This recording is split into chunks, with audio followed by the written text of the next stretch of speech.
Hello दोस्तों, मैं सुरेंद्र कुमार कुंडे, जिला बलरामपुर नगर छत्तीसगढ़। आज हम सभी के लिए बहुत ही दुख की बात है, क्योंकि आज ही के दिन हमारे पुरखे, हम आप सभी के पुरखे में से जो क्रांतिकारी बिरसा मुंडा जी का शहादत दिवस है हुई थी, और उन्हें नमन करते हुए देश दुनिया के सभी बुद्धिजीवी सज्जनों, दोस्तों, क्रांतिकारी महिलाओं को नमन बंदन है, बच्चों को दुलार प्यार। दोस्तों, मेरा मानना है आज की बहुत ही दुख की बात इसलिए क्योंकि हम सभी के लिए, हम देशवासी के लिए, यानी ST SC OBC समाज के लिए समय समय पर हमारे देश के संत महापुरुषों ने लड़ाई लड़े और इसी बीच में अपना त्याग बलिदान भी हुए। दोस्तों,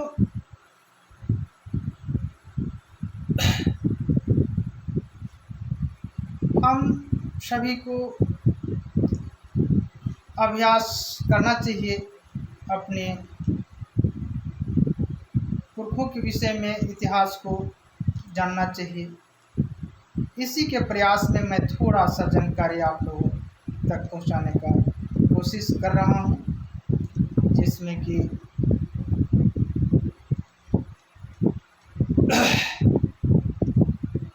क्रांतिकारी बिरसा मुंडा जी का जन्म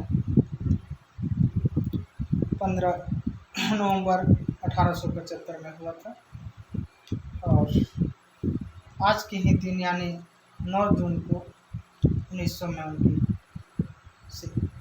शहीद हुए थे। तो इनकी लड़ाई खासकर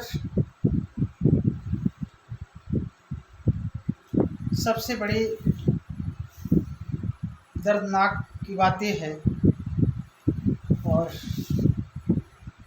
जो आज भी मिलती है देखने को, सुनने को, उस हिसाब से दोस्तों इनकी लड़ाई सामंतवाद से थी, पूंजीवाद से थी, पुरोहितवाद से थी। सामंतवाद का मतलब होता है, मैं समझता हूँ दोस्तों, कि इनकी भूमि पर ही अधिकार होना चाहिए, और जो इनके चाटुकार करने वाले व्यक्ति को, लोगों को अपने हिसाब से उनको भूमि देना होता था, यानी भूमि पर इनका सर्वाधिकार होना चाहिए। पुरोहितवाद का मतलब है कि धर्म के अनुसार देवी देवता, गॉड, ईश्वर आदि में विश्वास करना और उचित अनुचित पर विचार नहीं करना, बल्कि पुरोहित जैसा भी कहें उसे मान लेना होता है आज भी।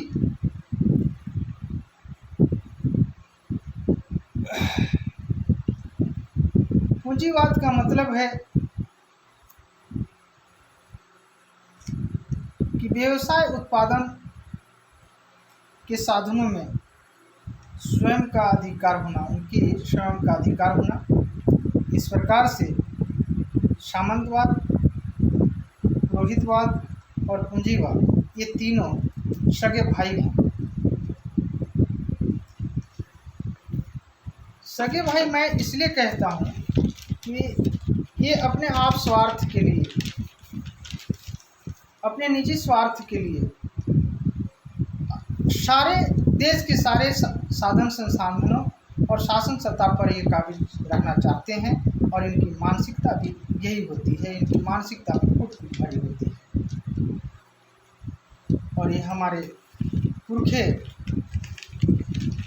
क्रांतिकारी बिरसा मुंडा जी का लड़ाई था, जो इन्होंने जल जंगल जमीन हम सभी के लिए उसे सुरक्षित करने की लड़ाई उन्होंने लड़ा था। दोस्तों,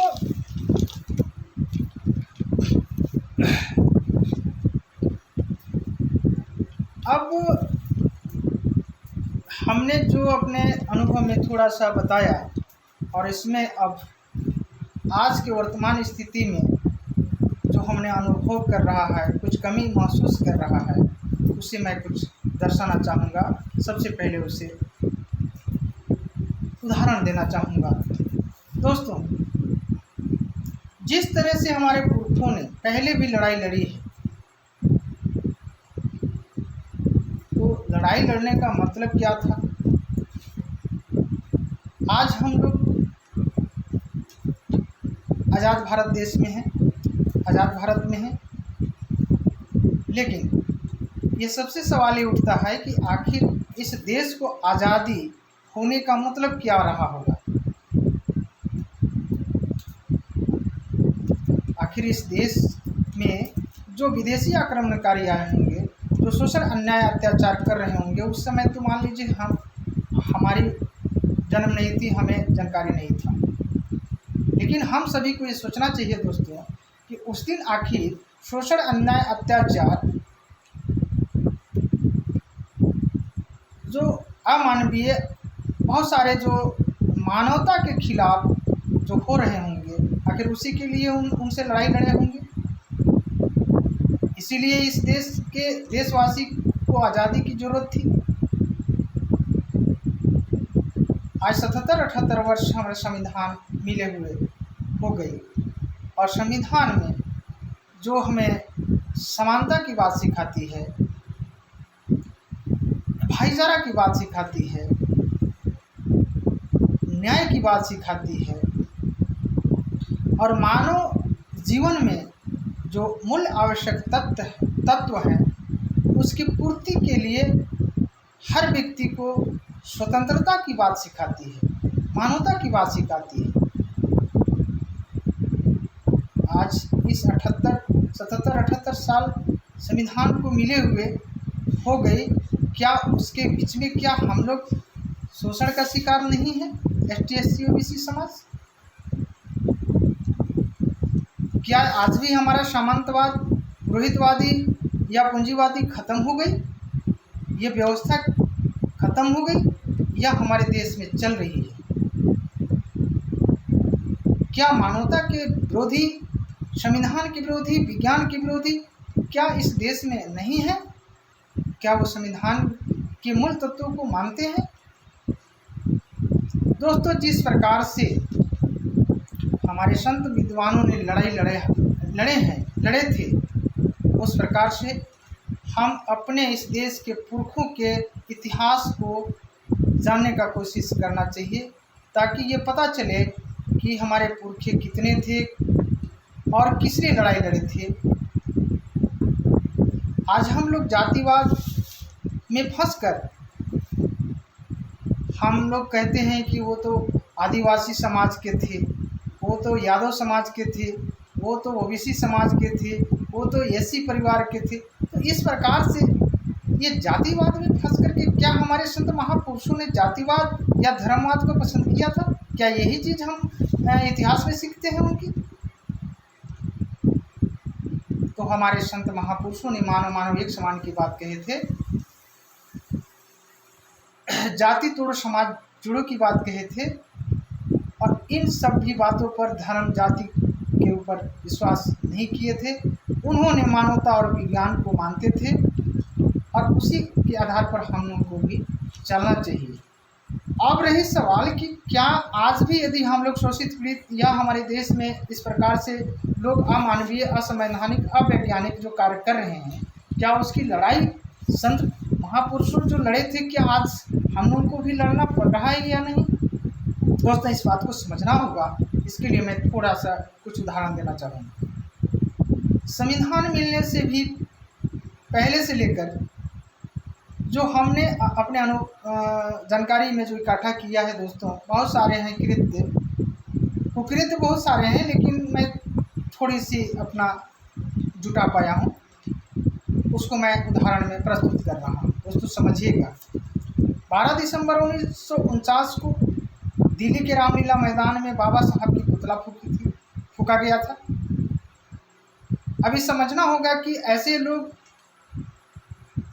कौन होंगे या वो देश में आज हैं। अब देखिएगा, अभी ये उदाहरण के बीच में आपको पता चलेगा कि आज भी वो लोग हैं, ऐसे लोग हैं।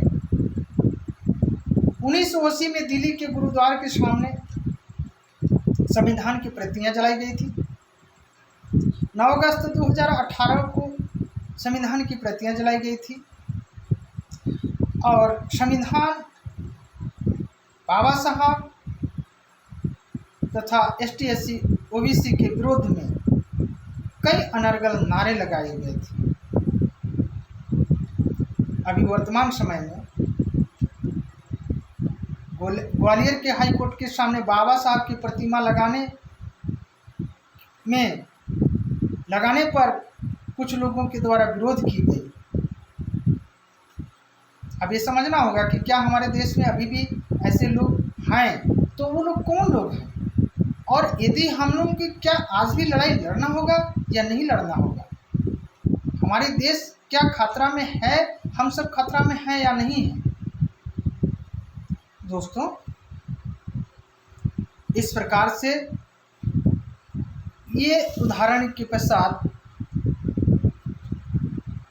आज जो वर्तमान समय में हम अपने अनुभव में कमी महसूस करते हैं, हमारा ये कोई पर्सनल नहीं है, हम एक सामूहिक रूप से हम एहसास दिलाना चाहेंगे कि संविधान मिलने के बाद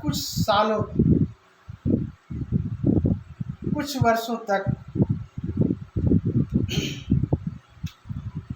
इस देश में जमीन सर्वे करा कर के पाटा देने की बात या नियम रखी गई थी। हथियारों की लाइसेंस देने की नियम थी। धंधों बिजनेस बड़े बड़े ठेकेदारी पर लाइसेंस देने की नियम थी और कुछ सालों के बाद ही उसे बंद कर दी गई। इसमें समझना होगा, क्या हमारे पास आज यानी हमारे पिताजी हमारे दादाजी के पास क्या कोई लाइसेंसी हथियार हैं?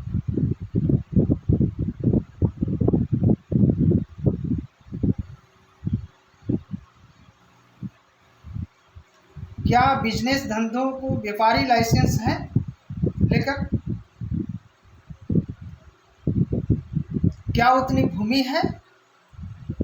दोस्तों, इस बात को समझना होगा कि जिस कमी की महसूस किया हमारे संत महापुरुषों ने उसकी लड़ाई लड़े थे और संविधान में इसीलिए आरक्षण की बात कही गई थी, प्रावधान दी गई थी कि जो सामाजिक, आर्थिक और अन्य सारे अधिकारों से जो वंचित समाज थी, उनको आरक्षण के आधार पर उन्हें लेवल तक लाने के लिए वो प्रावधान किया गया था। क्या ईमानदारी से संविधान चलाने वाला आज तक चलाए?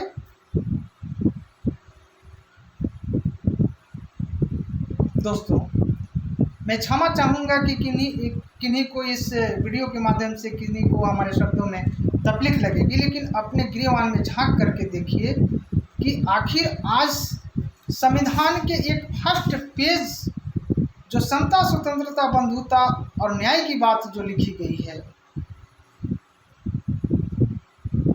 क्या उसे पूर्ण रूप से लागू की गई? दोस्तों, आज अन्य देशों के आतंकवादी हमारे देश में आकर हमला कर रही है,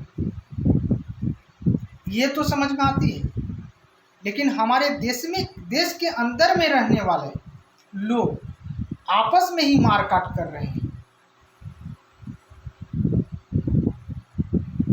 और असामाजिक तत्वों के लोगों, जो कुछ लोग होते हैं, उनके पास लाइसेंसी बंदूक होते हैं, लाइसेंसी हथियार होते हैं और अवैध रूप से भी कई हथियारें होती हैं और वो जब किसी को हत्या मर्डर करते हैं तो कानून में भी छुपाया जाता है।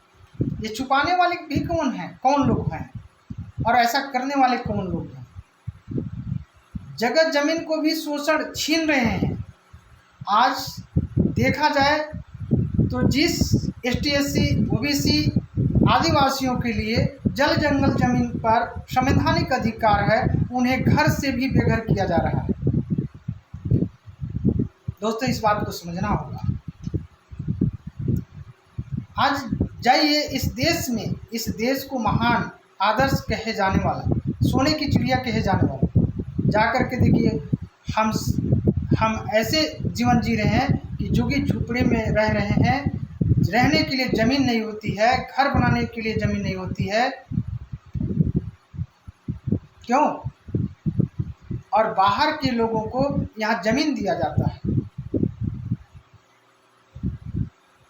जब यहाँ ज़मीन हम लोगों के लिए नहीं है, यानी इस भारत में जब ज़मीन है ही नहीं, तो आखिर बाहर लोगों के लिए ज़मीन कैसे हो जा रही है?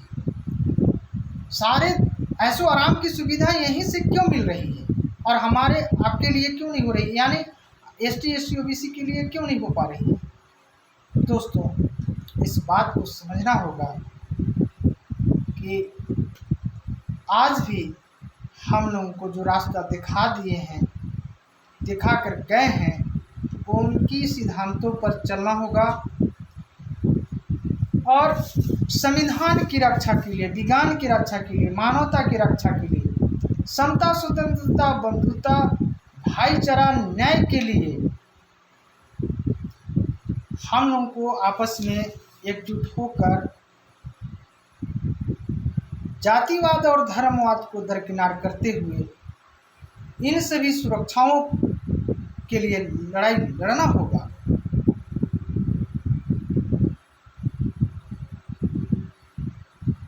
उन लोगों से ये सवाल करना होगा कि आखिर संविधान को जलाने वाला, बाबा साहब के यानी संत महापुरुषों को अपमान करने वाले, विज्ञान को नहीं मानने वाले, अंधविश्वास पाखंड के ऊपर हम लोग को चलने से मजबूर करने वाले, आखिर उन लोग कौन हैं?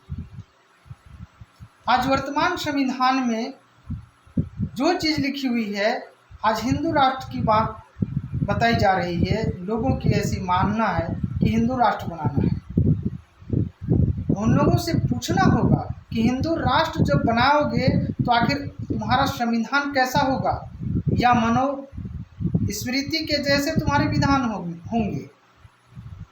दोस्तों, इस बात को समझना होगा हम सभी को।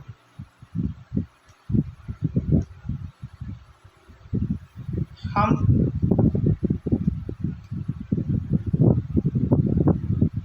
जैसा भी आप लोगों के सामने आप लोग वीडियो के माध्यम से बात रख पाया हूँ, इस पर हमारी बातों को बेहतर और समझने का प्रयास करिएगा और इसे अपने कमेंट बॉक्स में अपनी प्रतिक्रिया देकर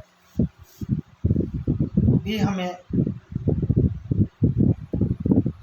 और समझ को बढ़ाने का कृपा करिएगा। और वीडियो अच्छी लगे तो इसे सब्सक्राइब, शेयर जरूर करिएगा, ताकि हमारा भी एक मनोबल और बढ़ सके और आप लोगों तक कुछ हम अपनी बात रखने का प्रयास करने में कभी हम अस्थिरता महसूस न हो। सभी को पुनः नमस्कार, प्रणाम, जय भीम, जय मानव समाज।